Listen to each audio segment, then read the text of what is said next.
Hello everyone, welcome to another CSEC chemistry class. Today I will be presenting the 2016 June paper 2 solution.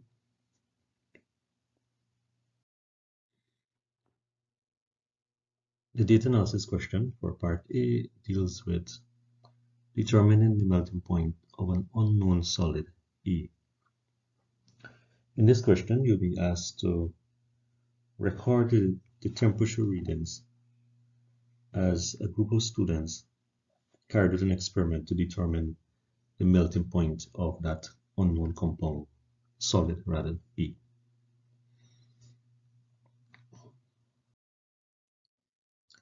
So figure 2 shows the thermometer readings recorded during the experiment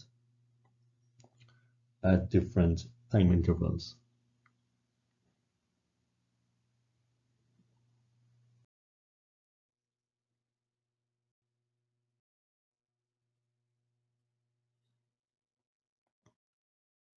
And you're asked to complete the table by inserting the thermometer readings based on the figures shown just now.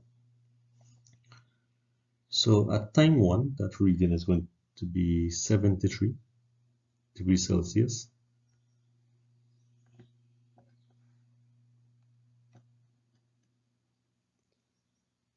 At 2 minutes, the reading is 68 degrees Celsius. At 5 minutes, that is going to be 65 degrees Celsius also, along with the third and fourth minutes. At the 7th minute, the reading is 60 degrees Celsius. 8 minutes, that is going to be 55 degrees Celsius. And on the 9th minute, it is 50 degrees Celsius. So that was part 1 of the question, which asked to complete the table by inserting the thermometer readings. Part 2 of the question asks us to plot a graph of temperature versus time on the graph paper provided. 5 of the points have already been plotted, and you're asked to draw a smooth curve through the points to complete the cooling curve for our solid E. So this is the graph with 5 of the points already plotted for you.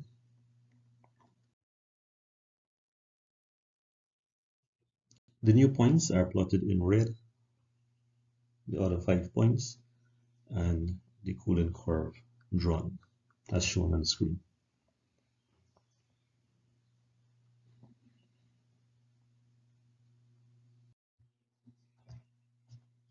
Part 3 of the question asks us, list the 3 states of matter. Then you're asked to define the term melting point. So 3 states of matter are solid, liquid, and gas. Melting point is defined as the temperature at which a solid changes its state to a liquid. Part 5 of the questions asks us, based on the information from the graph plotted, state the melting point of the solid A.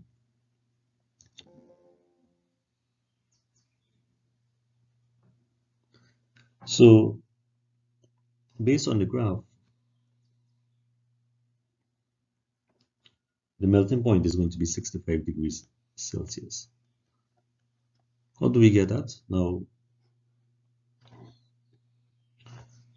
when we plotted the graph, we noticed that there was a constant temperature at this temperature here, and that is going to be 65 degrees Celsius.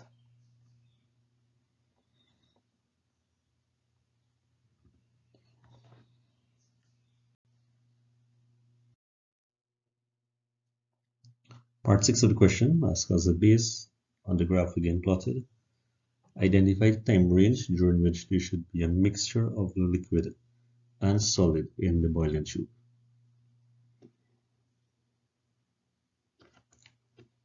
So again, referring to the graph that we have plotted,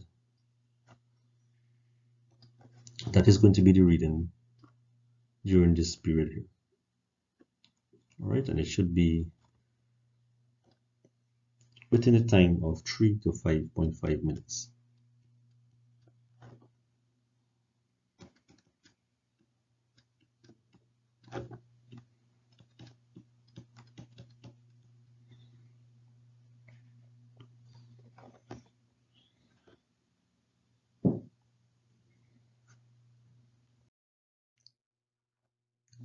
Part 7 of the question will ask us, state one precaution other than wearing safety apparel, which should be taken during this experiment to avoid injury to the face or hands.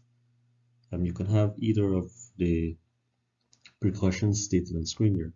Point boiling tube away from the students, or use a holding device, for example, a test tube holder.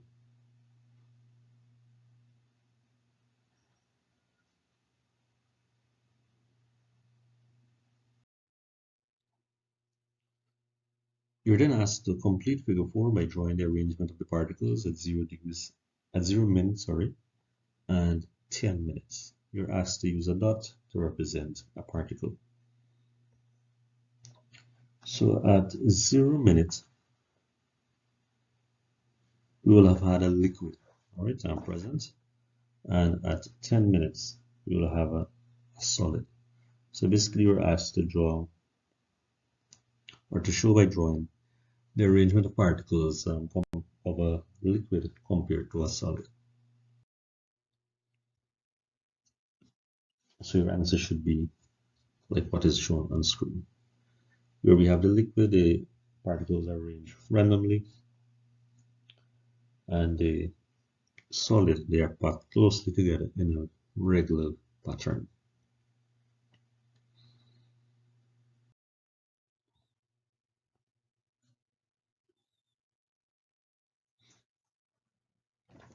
Part B states that in another experiment, the group of students was given another unknown solid B and asked to identify it. So through qualitative analysis, they carried out some tests, and they have observation. You're asked to put in the inferences for each of the observation. So for the first test, they placed a portion of the solid B in a test tube and heat strongly using a Bunsen flame. A reddish brown gas evolved. So the reddish brown gas, that can be either nitrogen dioxide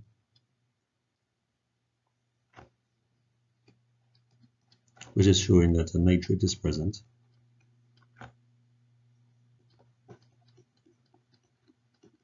or we could have also said it is bromine gas.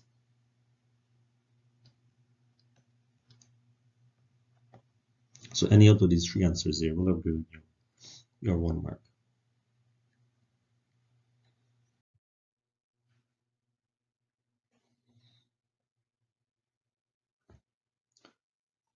The observation at part 3 is that when sodium hydroxide solution was added slowly and then in excess, we had a white precipitate form, and it is soluble in excess. So from the observation white precipitate form, you can infer that it is either lead 2 plus, zinc 2 plus, aluminium 3 plus, or calcium 2 plus ions present.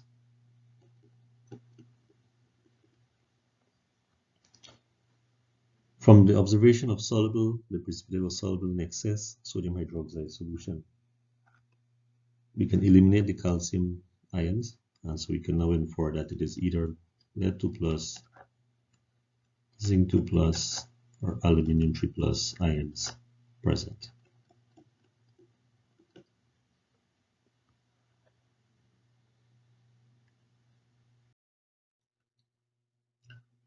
To another portion of the filtrate, aqueous ammonia was added slowly and then in excess. White precipitate formed first, then the precipitate was insoluble in excess. So the first inference will be it's either lead 2 plus, zinc 2 plus, or aluminium 3 plus ions present. by making the observation that the precipitate is insoluble in excess, we can eliminate the zinc ions. So we're going to end up with Pb2 plus or aluminium 3 plus ions present. To another portion of the filtrate, aqueous potassium iodide was added. It was observed that a yellow precipitate formed. So this is inferring that lead 2 plus ions are present, and the ionic equation will be Pb2 plus aqueous plus 2 iodide ions aqueous give us Pbi2 solid. That solid there being the precipitate that was formed. Moving on to question 2. Part A asks us to distinguish between an oxidizing agent and a reducing agent in terms of electron gain or loss.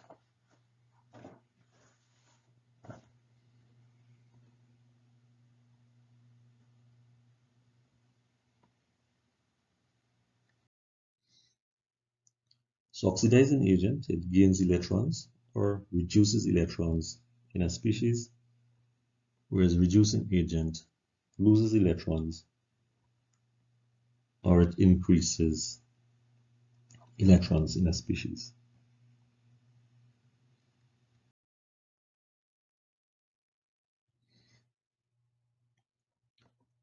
Table 3 presents us observations made from several tests that was carried out.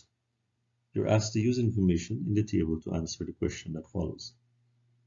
So first part of the question asks us, state an oxidizing agent that is not mentioned in table 3.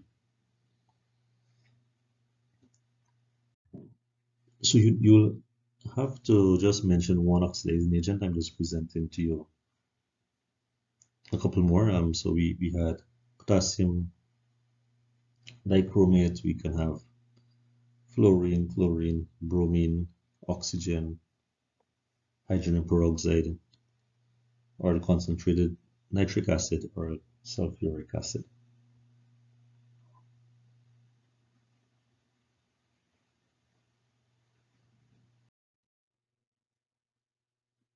Next part of the question asks us, identify whether solution C is acting as an oxidizing agent or a reducing agent in test 1 and test 2.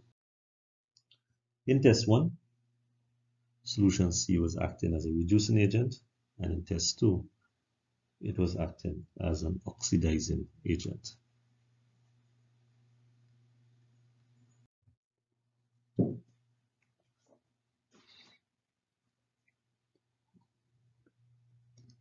Part 3 of the question, with reference to oxidation states.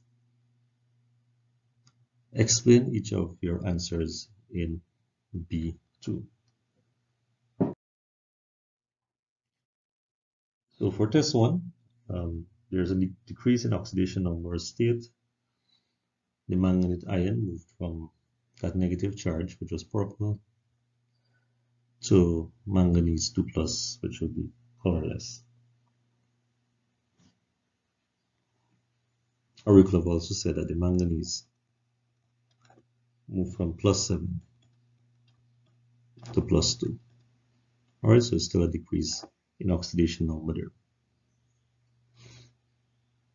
For test 2, there's an increase in oxidation number state. Potassium iodide. That iodide ion moved from -1 to 0, from that colorless state to a brown color.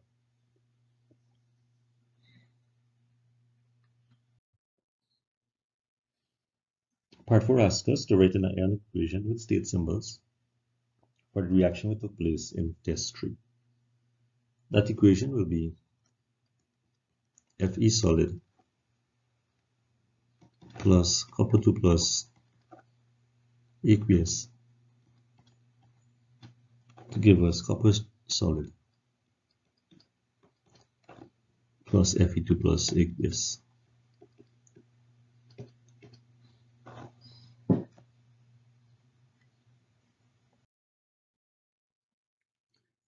Part 5, with reference to electrochemical series, explain difference in observations between test 3 and 4.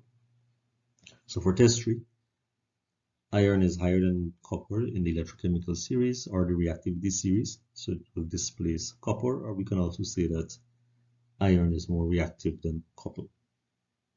For test 4, silver is lower than copper in electrochemical series or reactivity series and will not be able to displace copper from the solution. Or again, we can rephrase it as silver is less reactive than copper. And that will bring an end to question 2. So moving on to question 3. Question 3 is based on the topic organic chemistry, and first of all ask us to define the term structural isomerism.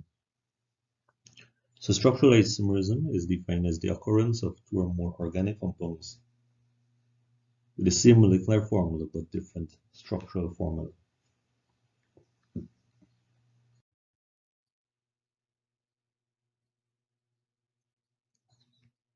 Part B of the question gives you a compound. The question tells you it is an hydrocarbon. First of all, you have to state the name of the compound. Then you have to state one physical property of the compound and also a chemical property. So looking at the structure there, you can see that we have a carbon-carbon double bond. Being a hydrocarbon, that is an alkene. We counted 1, 2, 3, 4, 5 carbons in that straight chain. So it is pent. We're using the prefix pent. The double bond is on the first carbon. Hence we have that one there. And ene again because it's an alkene. So the name of the compound is going to be pent 1-ene. Or also again, you could have named it 1-pentene, as you will see in some books. Part 2, state one physical property. Well, you just need one, but again, I give you several there that you can choose any one. So it has low melting point, boiling point. It's a liquid at room temperature, volatile, low density, colorless, or immiscible in water. State one chemical property, so you can have either burns in air to produce carbon dioxide gas or undergoes addition reactions.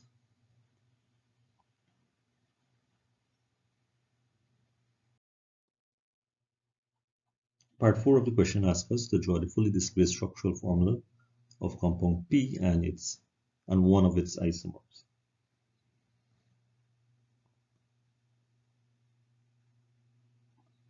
So compound P, I'm just going to write back the formula here. Compound P, the formula being H2C, double bond CH, CH2, CH2, CH3. So the structure for compound P first.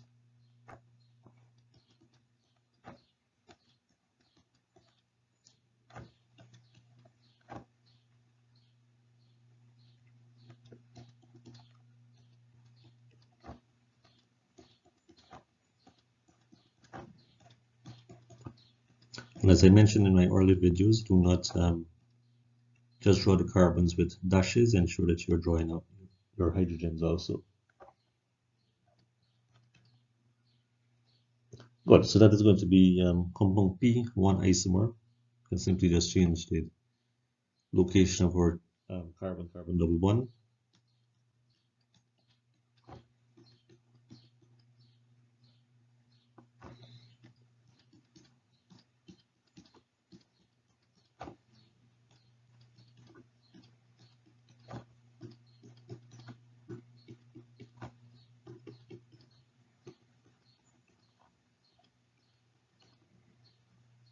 Good, and that there will be an isomer of compound P.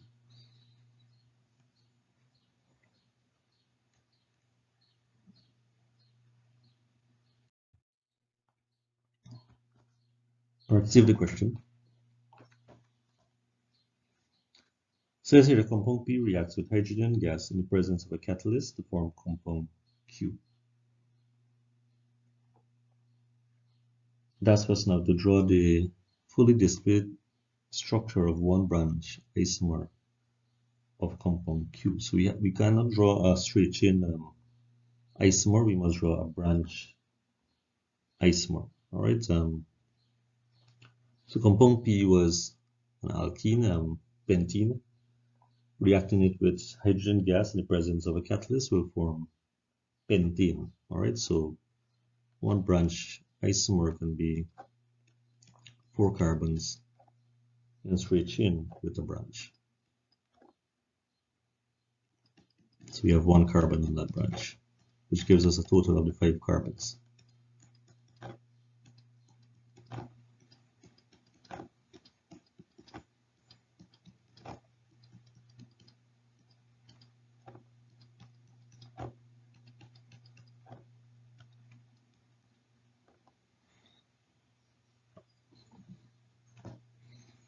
Part 2 of the question will ask us to state one physical property of compound Q.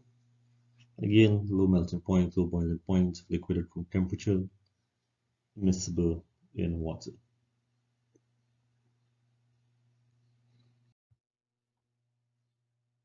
Part D of the question gives us structure of compound R. And first of all, you're asked to name this, state the name of compound R. So based on the functional group of the OH hydroxyl group, we can recognize that this here is going to be an alcohol. So our straight chain 1, 2, 3, 4, 5. So we'll be using the prefix pent. So there's going to be pentan. In terms of our numbering, we can have 1, 2, 3, 4, 5, or 1, 2, 3, 4, 5. Given the functional group, the smaller number for the carbon, so that's going to be 2. So we will name our compound pentan 2 ol. State the conditions required for the dehydration of ethanol. The conditions are temperature of 170 degrees Celsius, presence of concentrated sulfuric acid as a catalyst. Which will bring an end to question 3. Moving on to question 4 now. Question 4, first of all, states that graphite and diamond are 2 allotropes of carbon. Therefore, is asked to define the term allotrope, and after that, you're to illustrate your answer by drawing the lattice structures for both diamond and graphite. So, definition of allotrope, you have 3 different definitions here. Any one will be accepted as being correct. So, it's different crystalline or molecular forms of an element, more than one form of the same element, different forms of the element in the same physical state. And also you're required to draw the lattice structures for both diamond and graphite.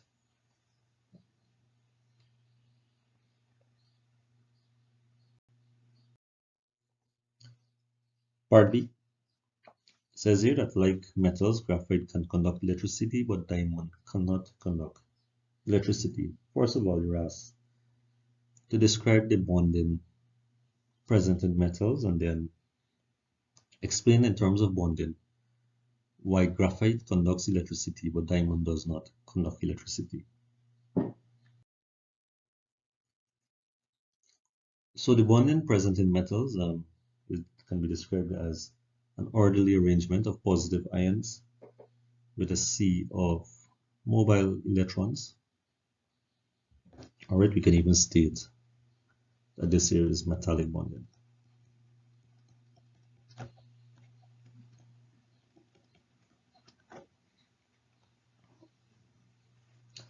And part 2 there, we can see it, you know what, that graphite has mobile electrons and hence conducts electricity, whereas the electrons of diamond are all involved in bonding and hence are not free to move.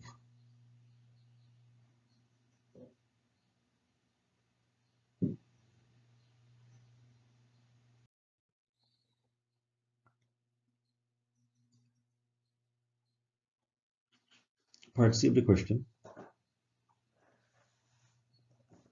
says here that sodium chloride and calcium oxide both have similar giant ionic crystalline structures with high melting points. However, the melting point of calcium oxide is higher than that of sodium chloride. So you're first of all asked to sketch the lattice structure for sodium chloride, as shown on screen, and you're to suggest why its melting point will be lower than that of calcium oxide. So it tells us here, first of all, that the charges in calcium oxide are larger. In the formation of sodium chloride, we'll add Na plus and Cl minus. And for calcium oxide, it would have been Ca2 plus and O2 minus. So we find that the charges in calcium oxide are larger, and we have strong ionic bonding in calcium oxide compared to that of sodium chloride.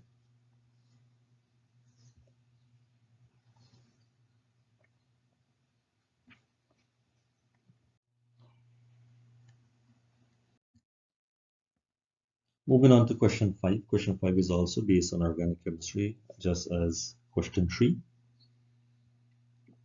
Part of the question: methane is the simplest hydrocarbon known to man.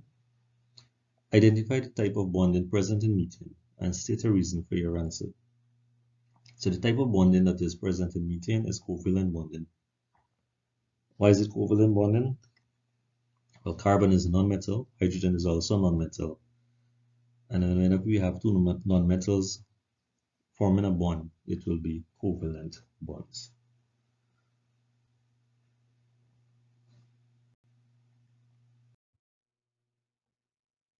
Part B of the question says here that methane, like other alkanes, is generally unreactive. However,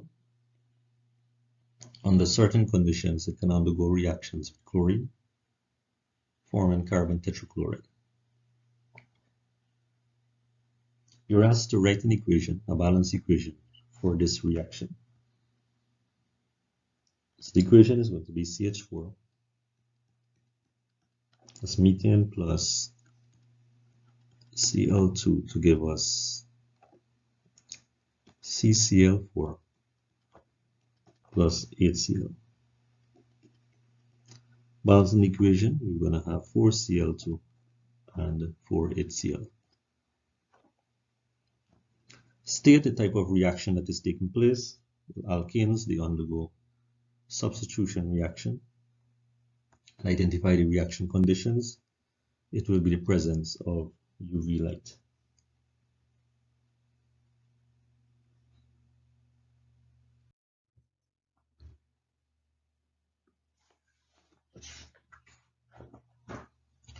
Part C of the question: identify and draw the structural formula of the alkene and the acid from the list of molecular formulae given below.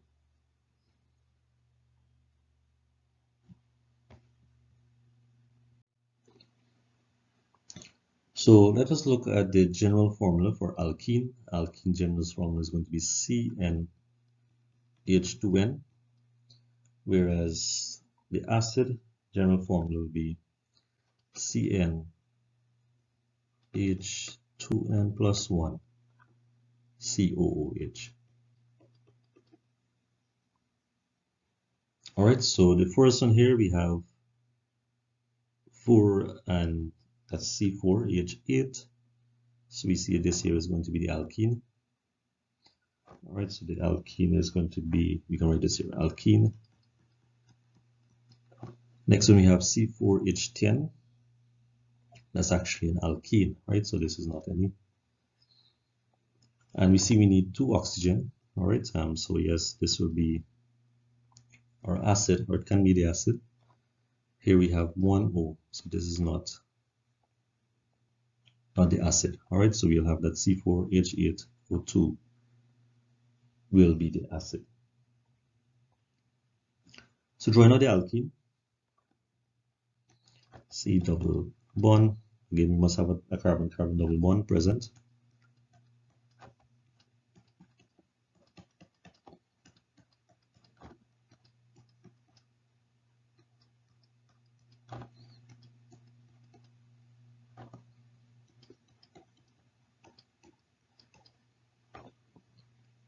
And you're asked to name the alkene. So this is going to be bute. According to my diagram there, that's going to be bute 1-ene.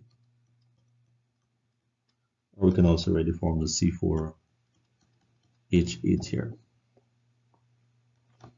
For acid, that's going to be 1, 2, 3, 4.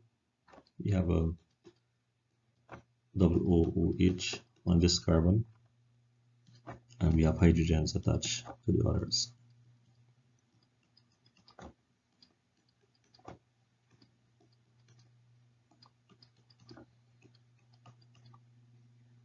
So this here will have been the C4H8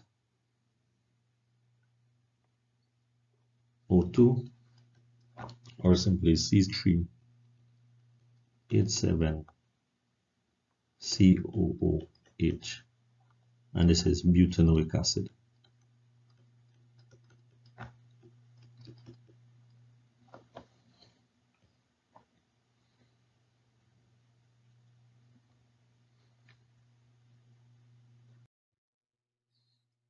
Part D of the question says here that for each of the following pairs of compounds, identify a test that can be used to distinguish between them, and also you're expected to include the expected observations. All right, so alkane and alkene. So to differentiate between them, you can add a solution of bromine or potassium permanganate. Alkene, we will observe rapid decolorization, whereas alkene, there is slow decolorization. Test to distinguish between alkane and carboxylic acid. We can use a solubility test. We add water. Alkane will not dissolve in water, whereas the carboxylic acid dissolves in water.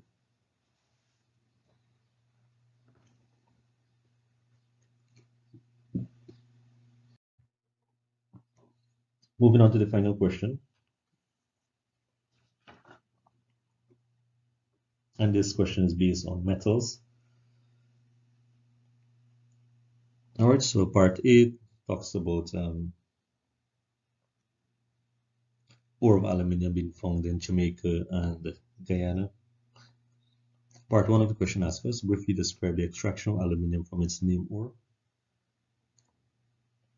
Include in your description one ionic equation.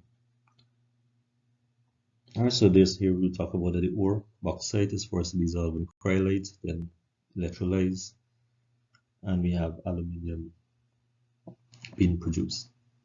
Equation, aluminium 3 plus 3 electrons will give us aluminium. And a reminder from our last discussion that whenever you're writing ionic equations, ensure that you include your state symbols.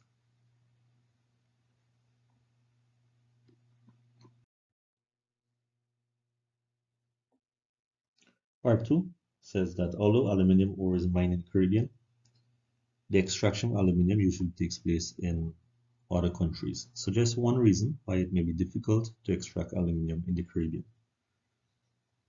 Answer being that we require high amount of energy, hence too much electricity is needed. Alright, so it is a very expensive process.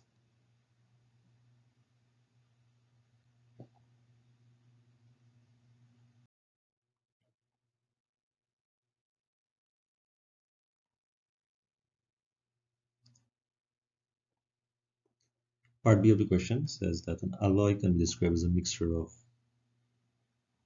metals or a solution, a mixed metal solution. It says that aluminium forms an alloy with magnesium that is used to make aircraft. First of all, you are to identify this alloy and suggest why it is better to use rather than using the pure metal in the manufacture of aircraft. So you can state any of the alloys given there. And reason will be that the alloy less dense than the pure metal, hence allows for the aircraft to be lighter. Also, the alloy is stronger than the pure metals and hence allow for the aircraft to last longer since it is not easily destroyed.